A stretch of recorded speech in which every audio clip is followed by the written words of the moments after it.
धर्मोऽस्तु मङ्गलम् सर्वमङ्गलमाङ्गल्यं सर्वकल्याणकारकं प्रदानं सर्वधर्माणां जैनं जयतुं शासनं जैनं जयतुं शासनं नमस्मे साराय स्वानुभूत्या च काश्यते चित्स्वभावाय भावाय सर्वे भावान्तरमुच्यते आत्मरूपयन् पनयति याहि भवसिन्धुतरो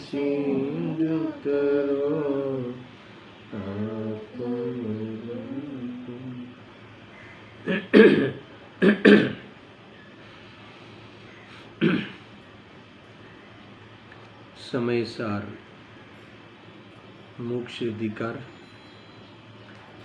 गाथा 300 पर स्वाध्याय में प्रारंभ किया है। यहाँ जो पूर्व में श्लोक में कलश में पूरा विषय आचार्य देव ने बता दिया था,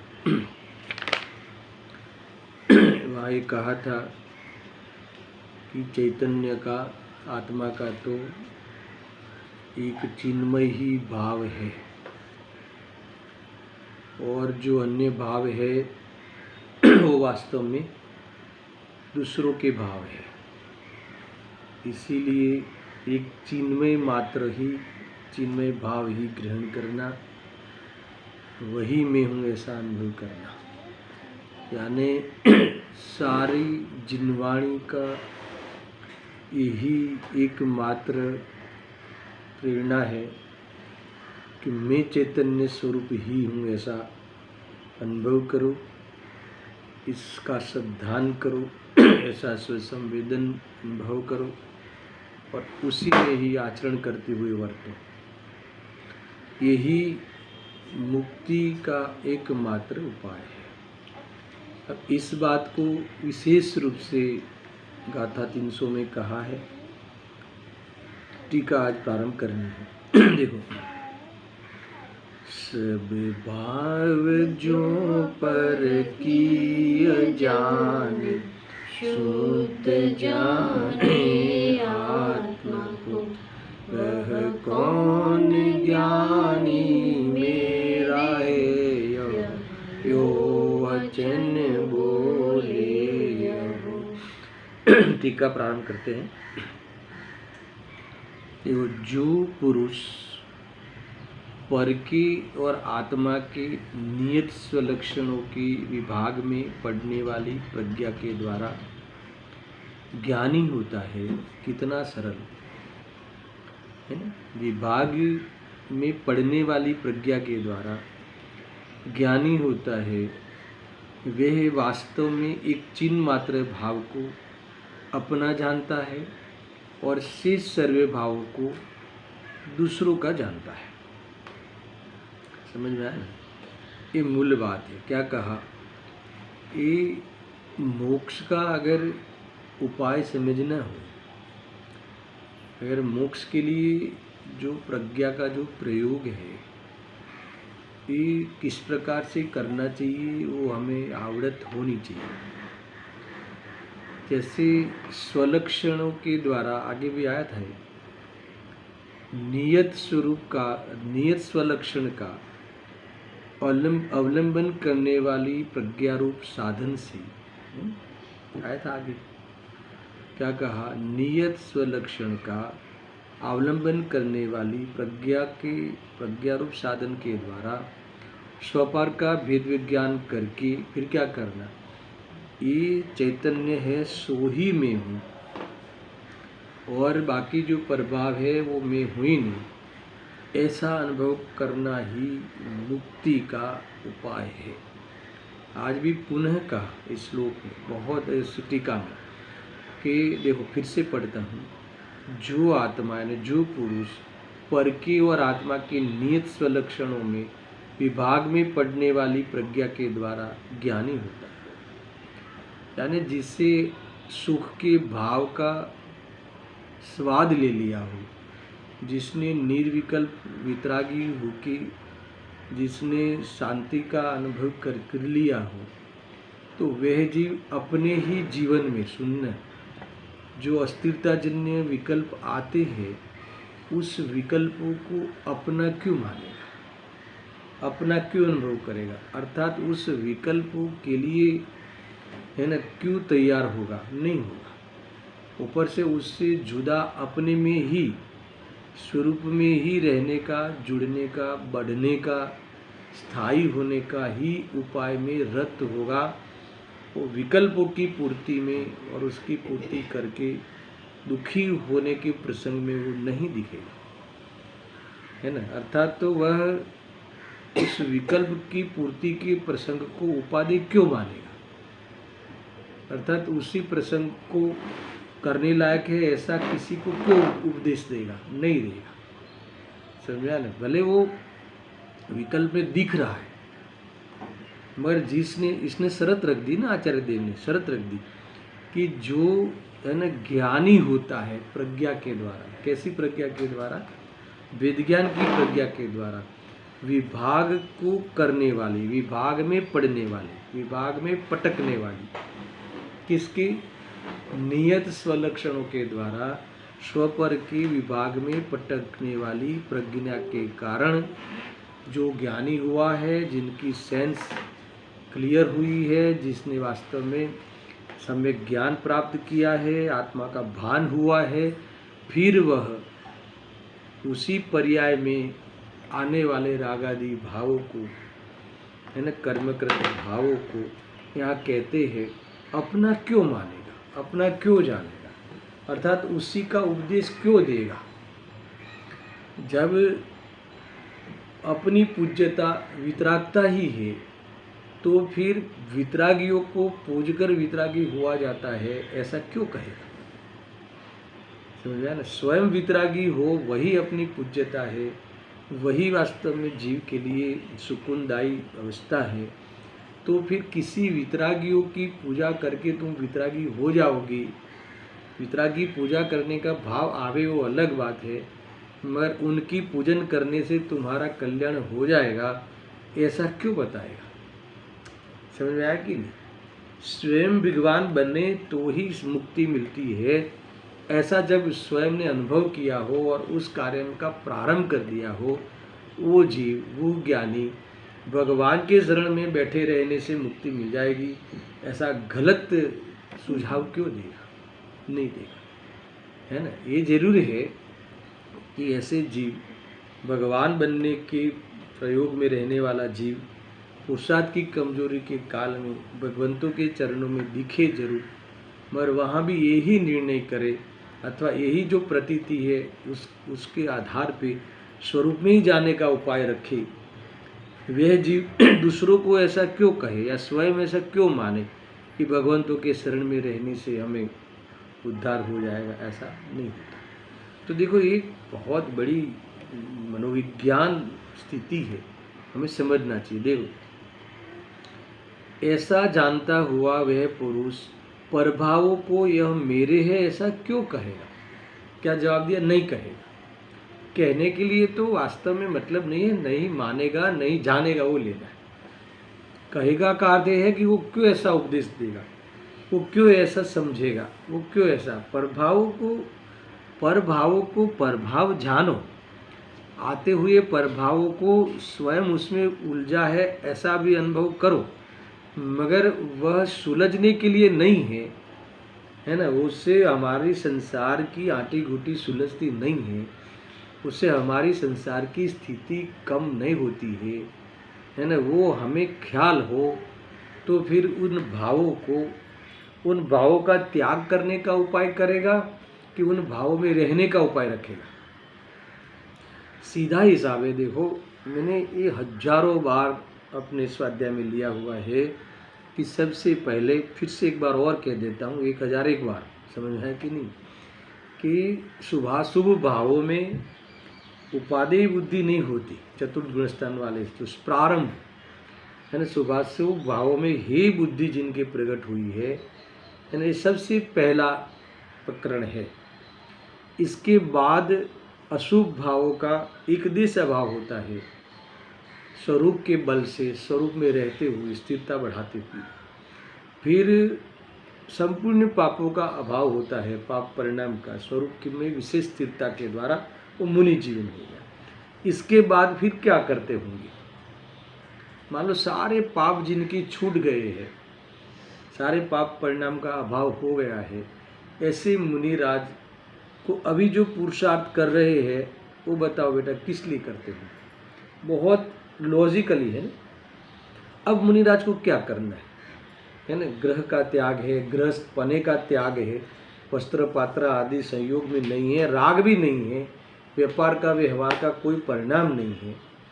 तो अब मुनिराज अब पुरुषार्थ क्या करते हैं, क्यों करते हैं, अब किस लिए करते होंगे, कोई बताएगा क्यों करते होंगे।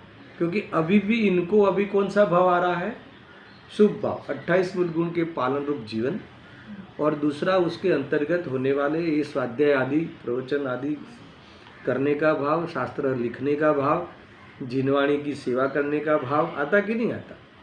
तो अभी इस भाव का त्याग करने के लिए तैयार है ना। व्यवहार रत्न त्रय के परिहार्थ अर्थ नियम सार नियम रूप कार्य करने योग्य है, निश्चय रत्न त्रय का विकास और पूर्णता करने के लिए तैयार है।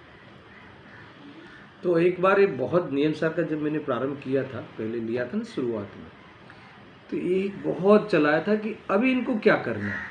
हमारे लिए कोई कहे कि भी इतना व्यापार का व्यवहार में क्यों उलझे हो, छोड़ो उसे, उनका तो छूट गया है, वो है ही नहीं, है ना। तो अभी उनको क्या त्याग करना है बताओ दर्शन, उनको क्या त्याग करना है। तो इनको जो ये जो समय सार लिखने का राग आया, पंच परमागम लिखने का राग आया, तो जब तक वो राग रहेगा तब तक भी काम नहीं होगा। तो ये कह रहे हैं, तो ये मेरे कैसे कहे, ये रखने लायक है, ये प्रशंसनीय है, ये अच्छे है, ये पूज्य है, ऐसा कैसे कहे, है ना। जिस भाव के द्वारा तीर्थंकर नाम कर्म बंधाए, ये भाव भी हे है जब, समझ आया कि नहीं। तो फिर इसके नीचे के भाव का तो और क्या कहे। तो ये बात यहाँ आई है ना। इसे यह मेरे है ऐसा क्यों कहेगा, ऐसा क्यों अनुभव करेगा, ऐसा क्यों बताएंगे। ऐसा देखो बताने का राग आएगा तो यही बताएंगे कि राग त्याज्य है, त्याग करने योग्य है ना। इस बताने का राग आएगा तो उस राग में भी यही बताएंगे कि राग कैसा भी हो, शुभ हो अशुभ हो, वो त्याग करने योग्य यानी मेरे नहीं है, मेरे ऊपर से स्वरूप में रहने का ही उपाय रखेंगे, यही कह रहे। ऐसा क्यों कहेंगे, तो क्या नहीं कहेंगे। अच्छा क्यों नहीं कहेंगे, उसका उत्तर इसमें दिया है। ये अद्भुत टीकाकार का ये महत्व होता है ना। ये आचार्य देव ने तो इतना कहकर छोड़ दिया, पर इनके भावों में कुंकुन देव के इन सूत्र में क्या महत्वपूर्ण बात है ये सुनो। क्योंकि सुनना बराबर से, परमे और अपने में निश्चय से स्वस्वामी संबंध का होना असंभव है, ये रीजन दिया मिला। क्योंकि है ना, ऐसा क्यों नहीं कहेंगे, रागादि भाव मेरे है ऐसा क्यों नहीं कहेंगे। क्योंकि ये कहते हैं कि अपने में और पर में निश्चय से स्वस्वामी संबंध का होना असंभव है, यानी वो परिणाम तुम्हारे लिए किसी भी प्रकार से कार्यकारी होना असंभव है। वो तुम्हारे साथ तुम्हारे स्वभाव रूप होने में असंभव है, वो तुम्हारे साथ मिलकर सुकून देने में असमर्थ है। समझ में आया कि नहीं, गजब की बात है भाई। देखो स्वस्वामी संबंध है ही नहीं कि वो रागादि स्व और मैं उसका स्वामी, मैं उसका है ना मालिक, ऐसा नहीं है। तुम उसका मालिक मत बनो, तुम उसके मालिक नहीं हो, है ना। उसका मालिक पुद्गल है, पर है, ऐसा समझना चाहिए। और भी लेने वाला हूँ मैं, गुरुदेव जी का प्रवचन थोड़ी देर में पढ़ता हूँ। इसमें इन्होंने स्वस्वामी जो संबंध शक्ति है ना, अंतिम 47 नंबर की स्वस्वामी शक्ति, उसकी चर्चा वहाँ थोड़ा सा उन्होंने स्मरण किया है, वो भी पढ़ेंगे। देखो और क्या कहते हैं, इसीलिए सर्वथा चित्तभाव ही एकमात्र ग्रहण करने योग्य है, शेष समस्त भाव छोड़ने योग्य है। छोड़ने योग्य यानी अपना मानना, मानने में मानते हैं वो मान्यता छोड़ने योग्य है। छोड़ने का अर्थ यही है ना। तुमने अपने शरीर को, बच्चों को, राग आदि भावों को, है ना, उसको तुमने स्वस्वामी संबंध में तुमने अपना कैसे किया, अपना माना है, इसका नाम है अपना किया। अभी छोड़ना क्या, ग्रहण कैसे किया, ये बात ग्रहण कैसे किया। देखो शरीर को तुमने ग्रहण किया, कैसे किया, किया है ना, कैसे किया, मेरा है ऐसा माना, इसका नाम ग्रहण किया। और कोई तरीका है नहीं, ये राग उपादेय है ना, कार्यकारी है ऐसा मानना, इसका नाम ग्रहण किया। अब क्या करना, जैसा है वैसा मानो, वो दुख रूप है, कर्म बंध के कारण है, आत्मा के दुख देने वाले हैं, तिरस्कार कराने वाले हैं, स्वभाव के साथ कोई मेल नहीं खाता, स्वभाव के किसी भी प्रकार से अनुकूल नहीं है ना, स्वभाव का परिचय कराने में बाधक है, स्वभाव में रमने के कार्य में वह विरोधी भाव है, मुक्ति के विरोधी भाव है, स्वरूप से आत्मा मुक्त है, उस स्वरूप का स्वाद नहीं लेने में वह कारण बनता है। तो ऐसे भावों को इस प्रकार से मेरा उसका स्वस्वामी संबंध घटित नहीं होता, इसीलिए ग्रहण करने योग्य नहीं है, यानी मैं उसको अपना आप मानने वाला नहीं हूँ। अब मेरा जीवन इसी समय से मेरा एक भी श्वास है ना उसके लिए समर्पित नहीं होगा। अगर ऐसी तुम्हारी अंदर की चट्टान जैसी श्रद्धा दृढ़ता हो तो समझ लो कि तुम्हारा मुक्ति के मार्ग में प्रवेश होने का निश्चित है, ये तो नहीं हो, ये यहाँ कहते हैं। देखो शेष समस्त भाव छूटने योग्य है ऐसा सिद्धांत है। आगे बहुत सिद्धांत वाली बात आगे इन्होंने श्लोक में क्या कवर की है उसकी चिंतन, उसकी चर्चा हम बाद में करेंगे। अब भावार्थ देखो, लोक में ही यह न्याय है कि जो सुबुद्धि और न्यायवान होता है वह दूसरे के धनादि को अपना नहीं कहता। देखो कितना, अब कैसे समझाए भावार्थकार ने, इस भावार्थकार के इस भावार्थ पे जो गुरुदेव जी ने प्रवचन किया है दर्शन, इसमें ऐसा कहते हैं कि जो न्यायवान होते हैं, नीतिज्ञ होते हैं लोक में भी, उन्होंने ऐसा उदाहरण दिया कि जो फीट होता है कि कोई व्यक्ति अपने बेटे की शादी में कोई पड़ोसी का या किसी सगे वाले का 9 लाख का हार ले आवे शादी में पहनने के लिए कि भी शादी के दिन इसको पहनाएंगे, थोड़ा अच्छा लगे तो उस प्रसंग के अनुरूप, मगर एक बार भी उस हार को अपना नहीं मानते, और जैसे अपना कार्य संपन्न हो जाता है तो बाकायदा वह नीति न्याय पूर्वक उसे उपकार मानते हुए वापस लौटा देते। नहीं समझ में आया, ये बात इन्होंने उदाहरण में दिया है। अरे ये देखो ऐसा है ना, पहले के ज़माने में दर्शन ऐसा था कि पहले यातायात की व्यवस्था नहीं थी, ये फ्लाइट और इतनी ट्रेन वो सब नहीं थी, तो व्यापार के लिए कई दिन बाहर, कई दिनों के लिए निकले तो 2-2, 3-3 महीने टूर करके आ गए, क्योंकि उस साधन से, उस प्रकार के साधन नहीं थे, चल के जाना, कोई हाथ गाड़ी से, जैसे जो बड़द गाड़ी से, बैलगाड़ी से जाना, वो सब था सिस्टम, घोड़े से, ऊंट से, जो भी रहा। तो उस समय अपने घर की कोई संपत्ति हो ज़्यादा, तो उस समय था, इतने न्यायवान लोग थे तो अपने पड़ोस में देके जाते कि कदाच मैं 3 महीने के बाद नहीं लौटूँ तो मेरा ये बेटा छोटा है, आप उसको योग्य समय पे उसे दे देना, ऐसा। तो वो जो जिसके घर पे संपत्ति रख के जाते थे वो भी अपने बच्चों को कह देते थे कि मेरा अगर आयु नहीं रहे तो ये जो धन की अलग पोटली है ये इनकी है, इनको याद करके दे देना। ये देखो धीरे धीरे आगे की गाथा खुलने वाली है। एक बार भी मन में ऐसा नहीं होता कि ये मैं रख लूँ, अब ये मेरे काम आ जाएगी, वो तो चले जाए, ऐसा नहीं। तो ये तो ये कहते हैं कि न्यायवान होते हैं, हाँ, उसमें क्या रखा है वो भी देखने का भाव नहीं है। बहुत बढ़िया, ऐसा है। तो ऐसा लोक में भी यह न्याय है कि जो सुबुद्धि और न्यायवान होता है और दूसरे के धनादि को अपना नहीं कहता, अपना नहीं अनुभव करता, अपना नहीं मानता, इसी प्रकार जो सम्यक ज्ञानी है, अब सुनना, वो जो उदय का दान मिलता है, उदय के अनुसार सहयोग में देह आदि आते हैं, है ना? अपने उदय की सीमा के बाद है, अपने उदय के बाहर तो वो देखते ही नहीं। उनके राग को लेकर विचारने की सीमा भी कहाँ तक है? अपने उदय तक। आया ख्याल में? इसको अपने नसीब तक, अपने पाप पुण्य के उदय तक। तुम्हारे उदय में जो बाहर में संयोग में धन धान्य, स्त्री, पुत्र, पत्नी, जो तुम्हारे योग्य मिले हो, उससे बाहर वो सोचते ही नहीं। तुम्हें जो मकान मिला हो तो बाजू वाला मकान क्या थोड़ा थोड़ा 2 फुट में अपने में कवर कर लूँ, वो बात तो होती नहीं। मगर उदय के अनुसार जो मिला है वो भी कभी सपने में भी मेरा है ऐसा अनुभव नहीं करते। मेरा है क्यों नहीं करते? क्योंकि उसके साथ स्वस्वामी संबंध नहीं है। देखो इतना सिंपल है ये। अगर ये तुम्हारा होता, ये मतलब कि रनिंग चर्चाएं है, अगर वो शरीर तुम्हारा होता, धन धान्य तुम्हारा होता, तो तुम्हारे साथ आता, तुम्हारा साथ निभाता, है ना? अगर तुम इस शरीर को लेकर पाप की, अभक्ष का भोजन आदि किया, नरक में जाने का प्रसंग आया, तो शरीर तुम्हें नरक में साथ देता आने के लिए, तो कि नहीं देता।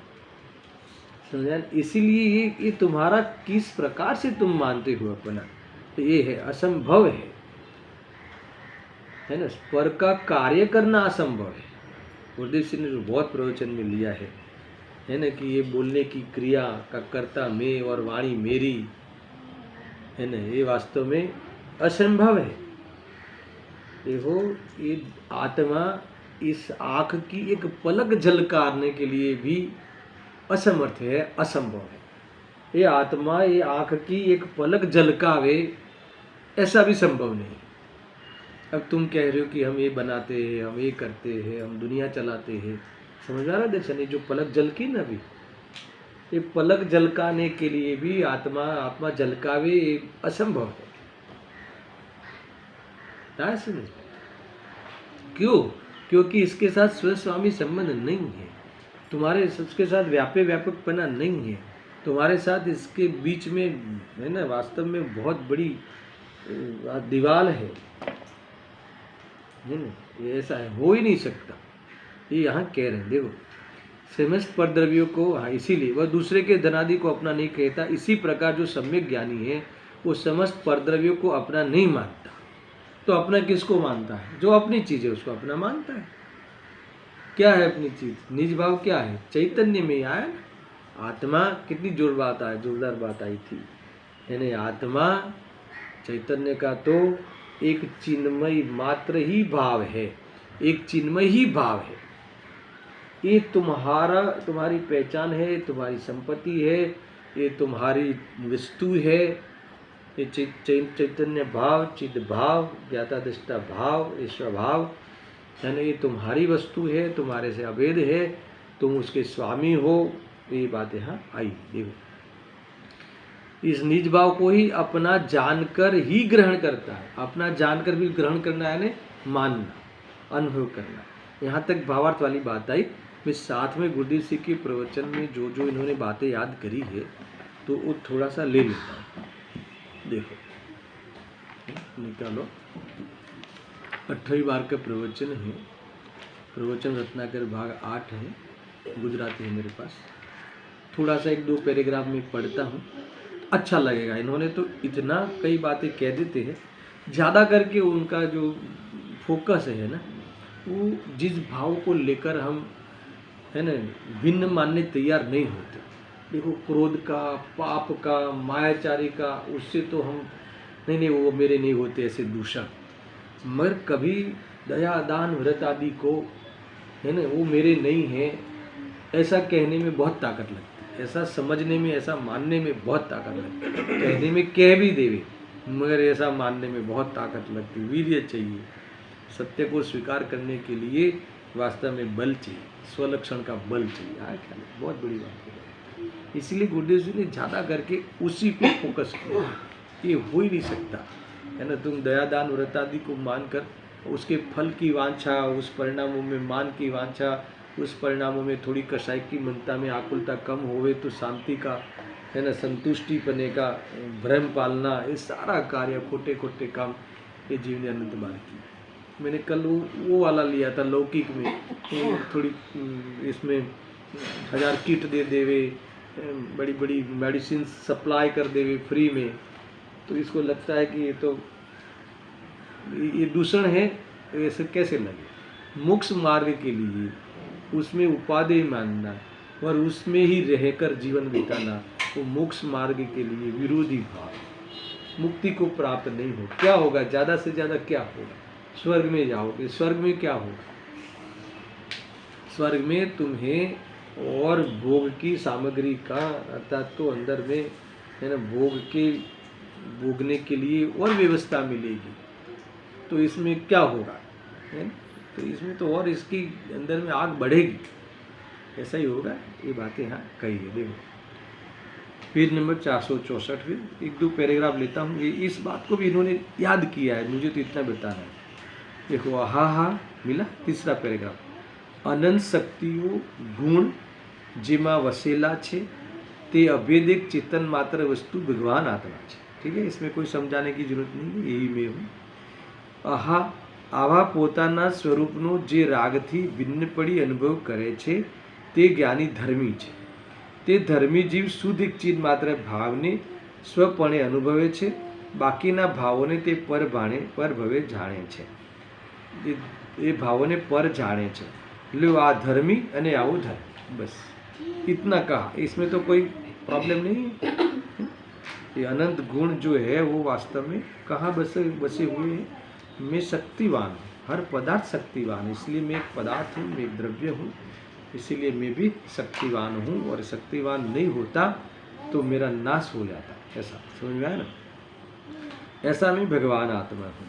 अब ऐसे स्वरूप को जो अनुभव करके, जो परद्रव्य का लक्ष्य करके विकल्पों में जो जलता था, वो कार्यक्रम बंद हो गया। तो ये हो गया धर्म, और ऐसा जिसने किया वो हो गया धर्मी। इतना ख्याल में है। तो ये इतना कहा। अब थोड़ी सी बात मुझे करनी है ना, कोई नहीं मानता कि व्रत आदि जो है वो इससे विरोधी भाव है। लिखा कोई व्रत भक्ति उपवास के समय शिखर आदिनी यात्रा करे એટલે ધર્મી એમ નહીં, અંદર સ્વરૂપને અનુભવે ને પરને પર જાણે તે ધર્મી છે। तो કેટલાક વળી કહે છે, सुनना क्या बात है। देखो बहुत बड़ी बात है। दया दान व्रत आदि करे, यात्राएं जावे, 5-5 घंटा पढ़े तो वो धर्म, और वो करे वो धर्मी, ऐसा भ्रम मत पालना है ना। ये बात नहीं उतरती गले जीवों को, नहीं, इसको आप दूषण मत करो, इससे आप हमें है ना वंचित मत रखो। कहते हैं कि हम इससे आगे ले जाना चाहते हैं, वितराग हो जाओ ना, भगवान की पूजा करने से तो अच्छा भगवान बन जाओ ना। बस क्या कहा, भगवान की पूजा करते रहना अच्छा कि भगवान बन जाना अच्छा। वास्तव में भगवान बन जाना चाहिए। भगवान बनना ही हम लोगों का ध्येय होता है, यही हमारा वास्तव में अंतिम गोल होता है। अरे नहीं हो तो कुछ नहीं है। देखो अब सुनना, वड़ी કેટલાક એમ પણ કહે છે, सुनना, एक बार वंदे जो कोई ताके नरक पशु गति नाही होई। एम पूजा में आवे छे ने, ऐसा करके सामने तर्क करे तो गुरुदेव जी कहते हैं कि भाई पशु गति और नरक गति में नहीं जावे, इतना ही लिखा ना, मगर सिद्धालय में जावे ऐसा कहाँ लिखा, मुक्ति को प्राप्त होवे ऐसा कहाँ लिखा। देखो लिखा भाई ये तो विशेष स्वभाव होय तो नरक अने पशु में न जाए, ठीक है, परंतु एमा शू वळ्यु, इसमें क्या क्या निहाल हो गया तुम, भवकांत हुआ, जन्म मरण टले। देखो ये बात सरल है, हजारों बार सुनी है, मगर हम पुनः इसमें आ जाते, नहीं कुछ नहीं, वो पापों से तो बचते हैं ना, कम से कम शुभ में रहते हैं तो कम से कम अच्छा है ना। देखो ये कोई अपेक्षित कथन कह के तुम उसका पक्ष मत लेना। वितराग होना ही अच्छी बात है, सच्ची बात है, जीवन मंत्र है। वितराग हुए बिना पार नहीं पड़ेगी। थोड़ी मसा कसाई की मनता हो जावे और उसमें दम नहीं होता, सुनना बराबर से। एक बार ऐसा प्रश्न हुआ कि गुरुदेव सिंह के प्रवचन, सुनो यार छोड़ो उसको, ये गुरुदेव सिंह के प्रवचन भी जो सुनने आ जाते, शुरू में बहुत ताकत से आ जाते, जोर में आ जाते, है ना, तो आ जाते हैं, तो फिर वो बाद में 2-4 महीने के बाद फिर वो क्यों नहीं दिखते, है ना, क्यों नहीं दिखते। तो कभी कभी दर्शन ऐसा होता है, इसका एक निष्कर्ष ये निकला कि सामान्य बात है कि कभी कभी व्यक्ति फिर वो कषाय की मनता हो जाती है, तत्व सुनने में इतना अच्छी बात, सच्ची बात लगती है, तो कषाय की मनता है इतनी हो जाती है, तो उसमें फिर आगे नहीं बढ़ पाता। मान लो उदय में थोड़ा सा आगे पीछे हो गए, मगर वो कषाय की मनता का फल आ जाता है तुरंत, है ना, तुरंत फल आ जाता है। तो फल आ जाता है तो फिर उसमें संतुष्ट हो जाता है, फिर वो बस अपने को सुख मिल गया। तो वही होता है। एक थोड़ा और तत्वाभ्यास में जो कषाय की मनता होती है ना, ऐसी पूजा भक्ति आदि में नहीं होती। तत्वाभ्यास में जितने कषाय मन पड़ते हैं, ऐसे तुम मंदिर में चले जाओ तो इसमें स्थूल भाव में इतनी मनता नहीं बनती, समझ रहा है ना।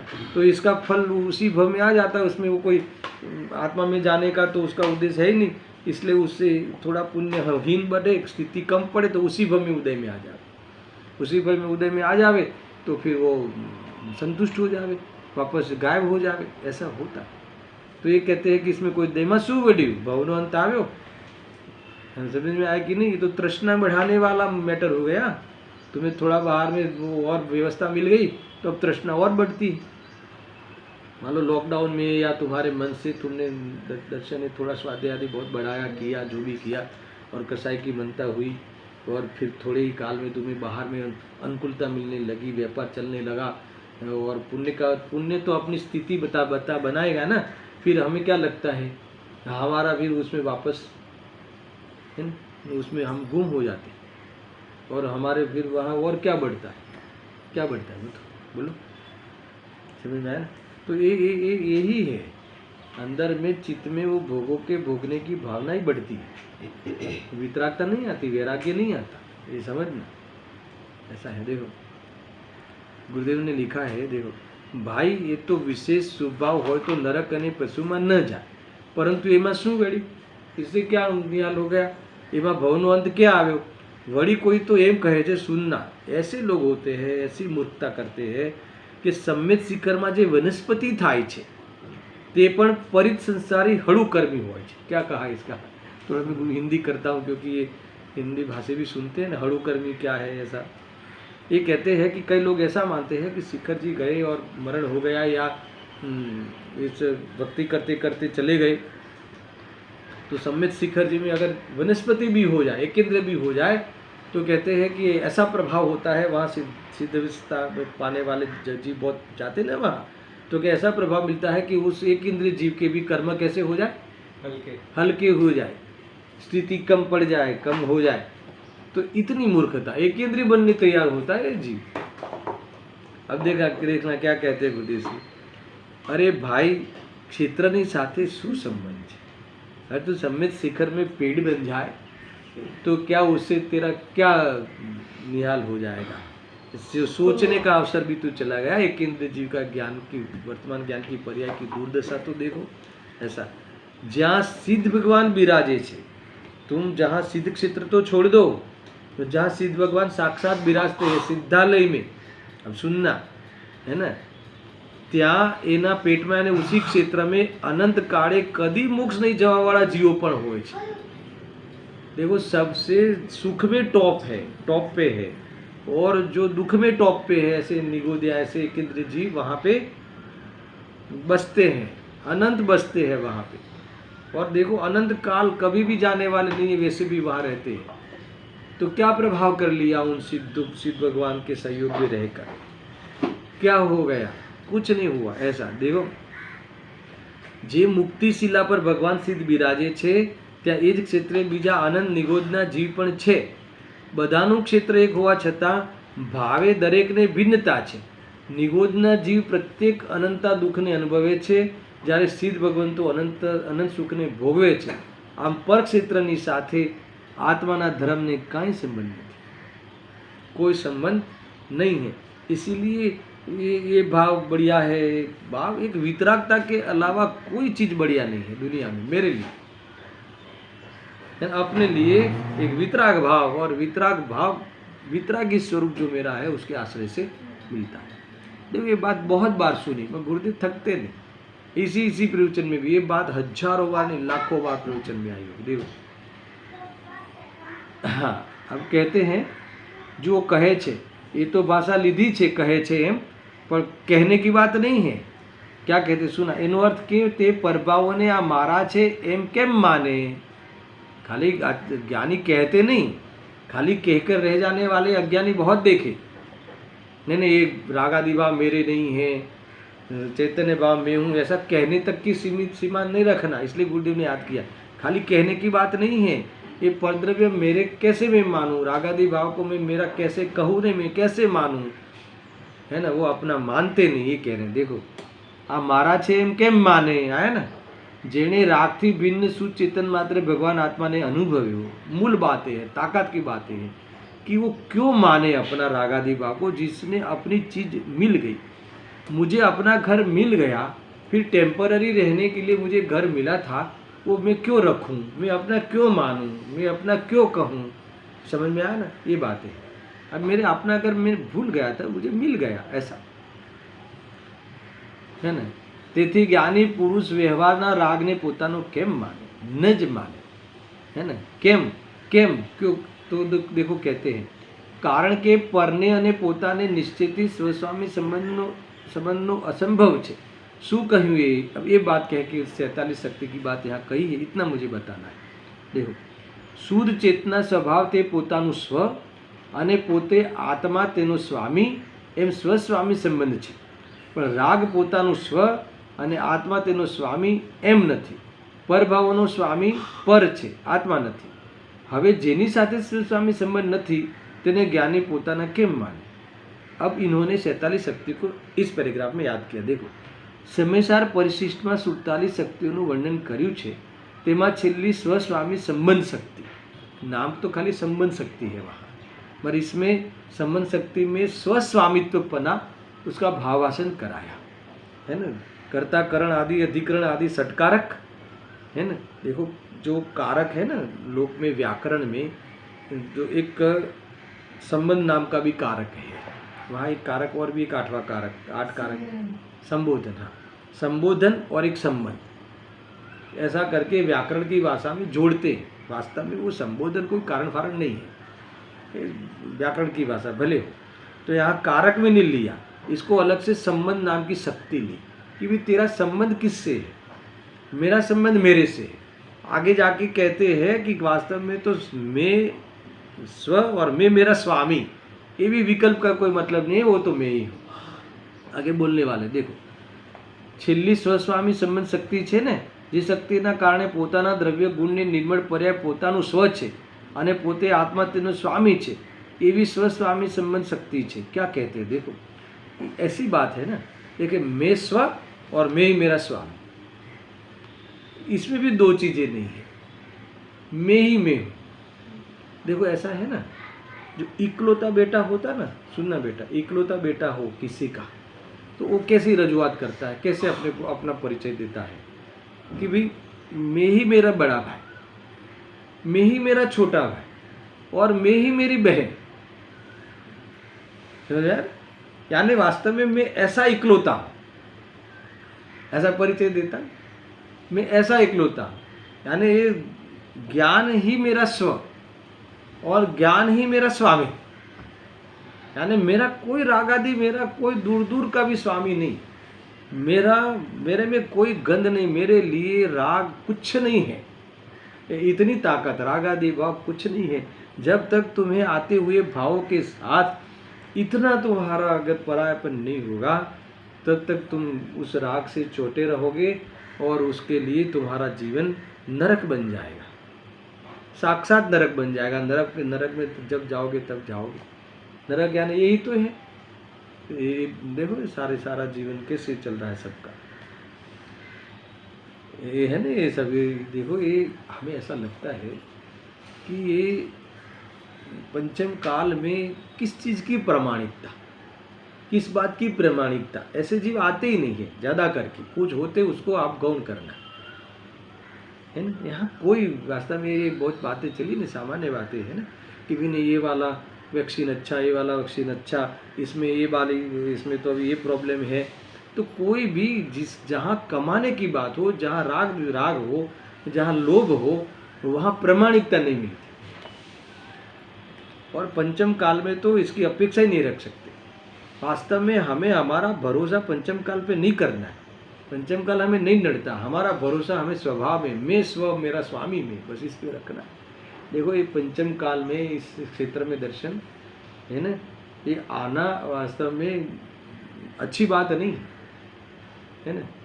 ऐसा भी कहा है कि अगर तुम ऐसा सौगंध देते ना कि अगर तू ऐसा करेगा तो है ना, पंचम काल का तू मनुष्य बनेगा, पंचम काल का जीव होगा। तो ये देखो पंचम काल में आना है, क्योंकि यहाँ इस दुष्कृत काल है, जीवों के परिणाम इतने हीन हो जाते हैं, मोक्ष की व्यवस्था नहीं होती, मुनि अवस्था तक जा सकते हैं। इसलिए हमारे लिए तो बहुत ऊंचा संदेश है। तो सम्यक दर्शन किसी भी गति में हो सकता है।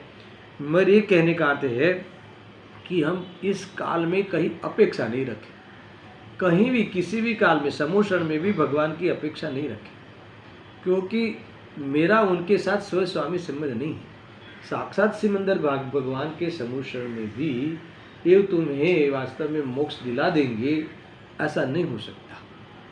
समझ में आया ना। मोक्ष जाने की गाइडेंस मिल जाती है, मगर मोक्ष तो तुम्हें स्वयं जाना होगा। और मोक्ष जाने का अर्थ क्या है? मैं स्वयं मुक्त स्वरूप हूँ, ऐसा अनुभव करो।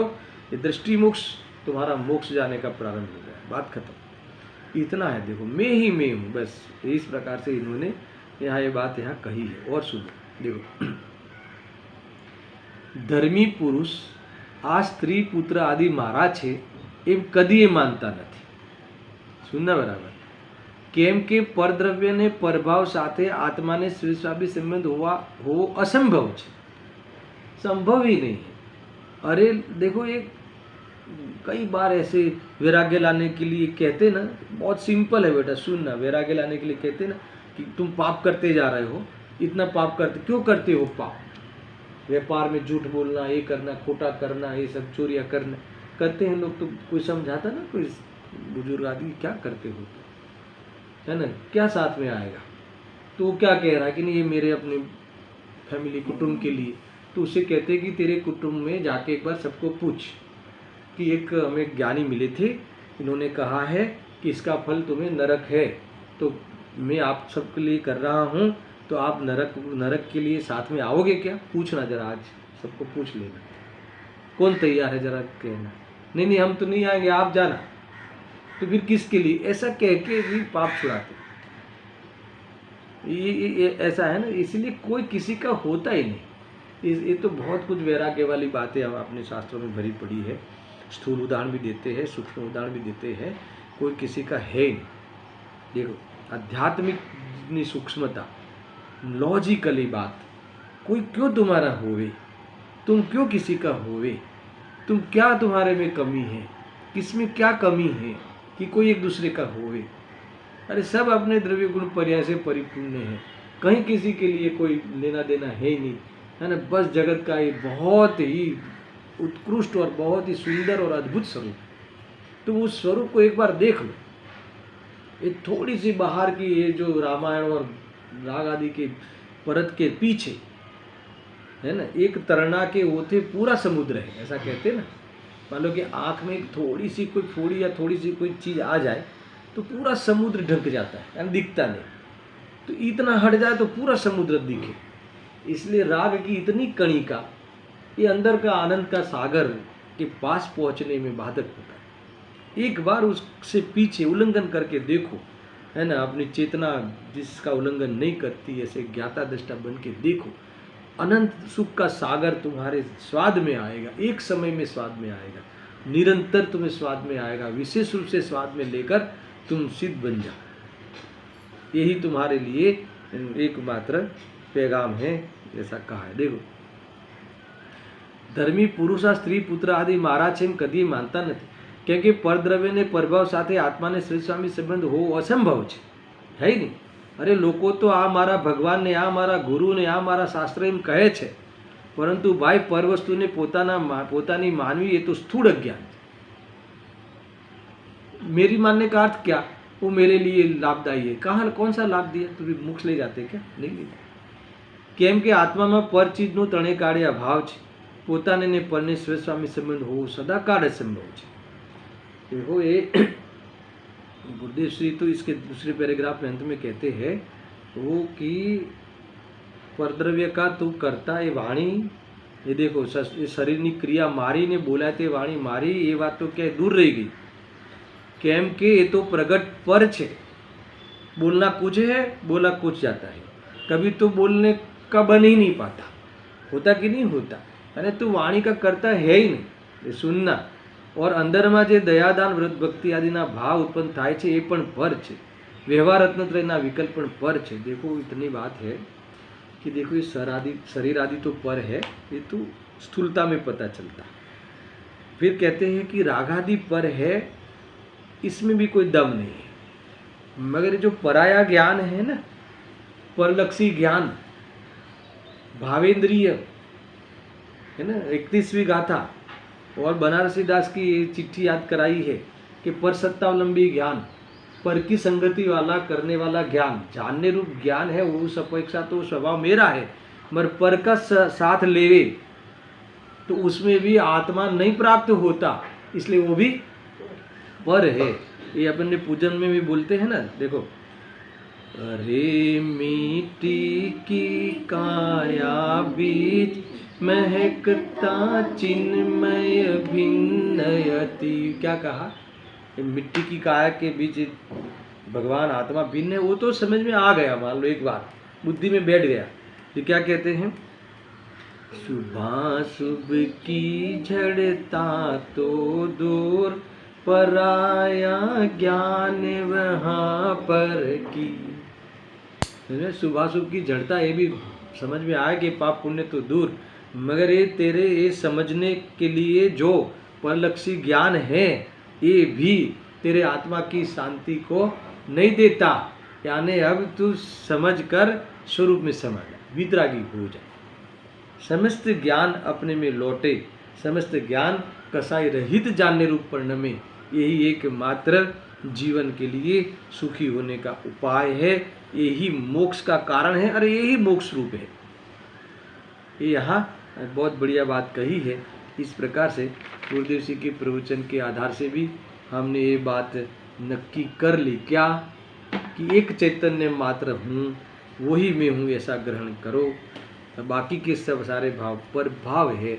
इस प्रकार से इसे हमें भिन्नता का अनुभव करना चाहिए।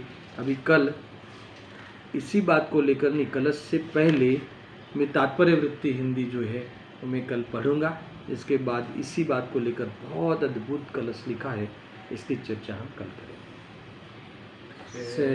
सहजानंदी सूत स्वरूपी अविनाशी आत्मस्वरूप, सहजानंदी सूत स्वरूपी अविनाशी आत्मस्वरूप, सहजानंदी शुद्ध स्वरूप अविनाशी आत्मस्वरूप।